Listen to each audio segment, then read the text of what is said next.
Hi అండి. ఈరోజు మన ఛానల్లో వ్లాగ్ వచ్చి ఇంట్లో పాల మీద మేగడతో నెయ్యి చేశానండి. చూసారు కదండి ఎంత బాగా వచ్చిందో.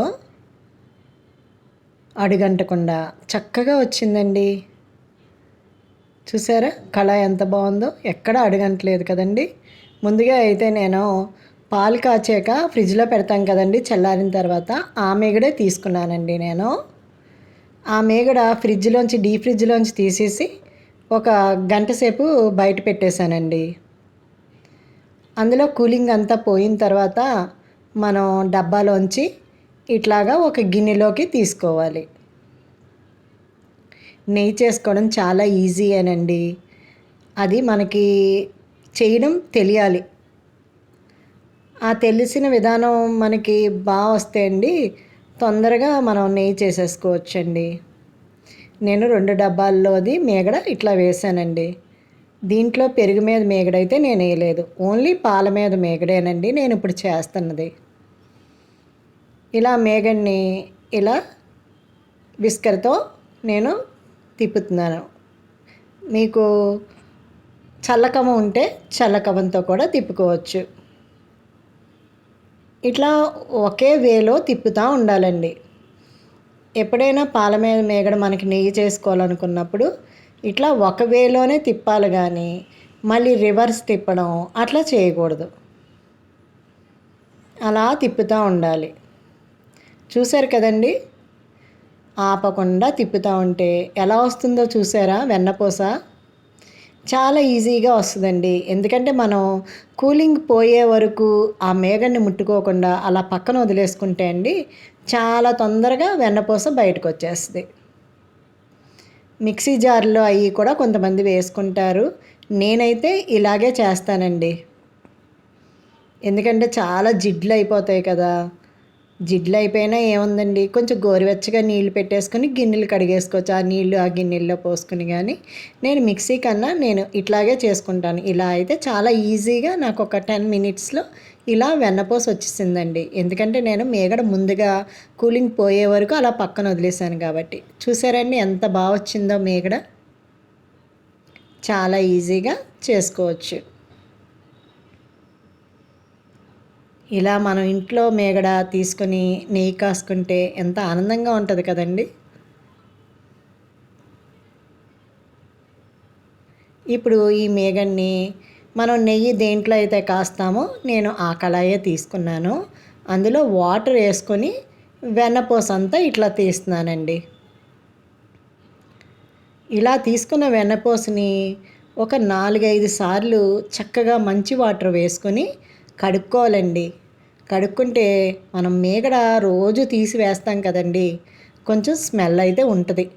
స్మెల్ లేదు అని మాత్రం ఎవరూ చెప్పకూడదు. ఎందుకంటే స్మెల్ అయితే ఖచ్చితంగా ఉంటుందండి, లైట్గా అయినా వస్తుంది. ఆ స్మెల్ పోవాలి అంటే ఒక 4-5 సార్లు చక్కగా మంచి వాటర్ పోసుకొని కలుపుతూ కడుగుతూ వెన్నపూసని తీసుకోవాలి. అప్పుడు మంచిగా వాసన లేకుండా వెన్నపూస ఉంటుందండి.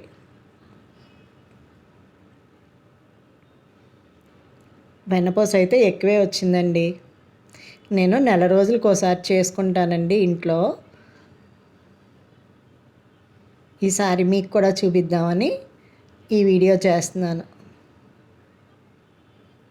కొంతమంది చేయడానికి ఇలా జిగురుగా అంటుకుపోద్దని ఇష్టపడరు చేసుకోవడం. పాల మీద మేగడ పెరుగు తోడు పెట్టేసుకుంటారు. నేనైతే తీస్తానండి కొంచెం. చూసారండి ఎంత వెన్నపూస వచ్చిందో. ఇంత వెన్నపూస కనపడుతుంది కదా, ఇంత నెయ్యి వస్తుంది అని అనుకోకండి. నెయ్యి అయితే దీంట్లో 3వ వంతు వస్తుందండి.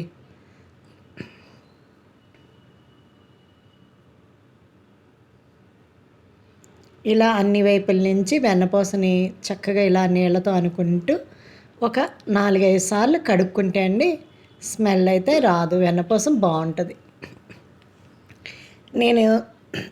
నేను అలా కడిగేసిన వెన్నపూసని చూసారండి, అదే కళాయిలో స్టవ్ మీద పెట్టాను.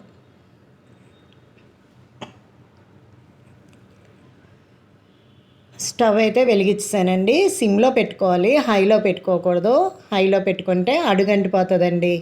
నల్లగా అయిపోద్ది కళాయి అంతాని. చూసారండి ఎలా పాలల్లో అయిపోయిందో, వెన్నపూస అంతా కరిగి ఇలా అయిపోతుందన్నమాట. అలా గరిటెతో తిప్పుకుంటూ ఉండాలండి. ఒక 10 నిమిషాలు అయితే పడుతుందండి ఖచ్చితంగా. ఎందుకంటే మనం వాటర్ అంతా తీసేసి ఓన్లీ వెన్నపూస అట్లా పెట్టుకొని చేసుకుంటే అండి ఒక 10 పావు గంటలో అయిపోతుందండి నెయ్యి.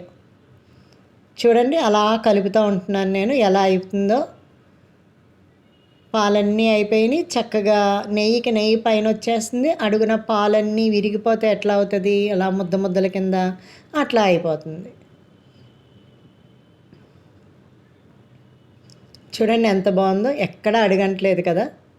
చూస్తున్నారా, దేనికి దానికి విడిపోతుంది కదండి. అడుగునంతా మేగడలా వచ్చేసింది, పైనంతా నెయ్యి వచ్చేసింది. కలుపుతూ ఉండడం వల్ల ఇట్లాగా అడుగంటకుండా చక్కగా ఇలా వచ్చేసుకోవచ్చండి.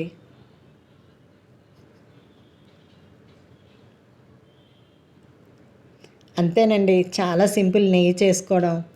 కాకపోతే వెన్నపూస తీసుకోవడం అది కొంచెం అలవాటైతే తొందరగా తీసుకోగలరు, అలవాటు లేని వాళ్ళకి కొంచెం టైం తీసుకుని చేస్తారు. అంతేనండి, సింపుల్. నెయ్యి అయితే రెడీ అయిపోయింది. చూసారు కదా ఎంత బాగా తెల్లకాగుతుందో. ఇంక ఇలా వచ్చిన తర్వాత మనం స్టవ్ ఆపేసుకోవచ్చండి. నెయ్యికి నెయ్యి పైన వచ్చేసింది, అడుగునంతా వెన్నపూస మేగడలాగా అలా దగ్గరికి అయిపోయింది. మనం ఇప్పుడు స్టవ్ ఆపేసుకొని పక్కన పెట్టేసుకోవడమేనండి. చల్లారిన తర్వాత చక్కగా వడపోసుకుంటే అండి నెయ్యి చాలా బాగా వస్తుందండి. స్టవ్ అయితే ఆపేసాను. చూసారా అండి చల్లారాక ఎలా ఉందో. ఇప్పుడు నేను చల్లారిపోయిన నెయ్యిని వడపోస్తానండి. ఎందుకంటే ఆ లోపల ఉన్నదంతా రాకుండా ఓన్లీ నెయ్యి వచ్చేలాగా వడపోస్తున్నాను. చూసారా అండి ఎంత బాగా వచ్చిందో నెయ్యి. అసలు కళాయి కూడా ఎక్కడా అడుగంటలేదు. ఎందుకంటే మనం అలా కలుపుతూ ఉండడం వల్ల అడుగంటదండి.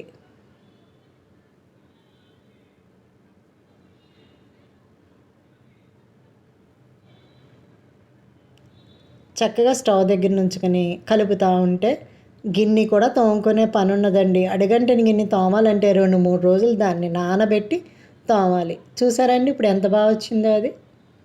ఆ చెత్త పడేసుకొని గిన్నె తోమేసుకోవచ్చు. నెయ్యి నాకైతే ఈ బాక్స్డ్ వచ్చిందండి. అంటే పావు కేజీకి పైనే వచ్చిందండి. దగ్గర దగ్గర అర కేజీ ఉంటుందేమో అనుకుంటున్నాను. నేనైతే స్టీల్ బాక్స్లోకే తీసుకున్నానండి. ఓకేనా అండి, నా వీడియో నచ్చితే లైక్ చేయండి, షేర్ చేయండి, సబ్స్క్రైబ్ చేయండి. థ్యాంక్స్ అండి.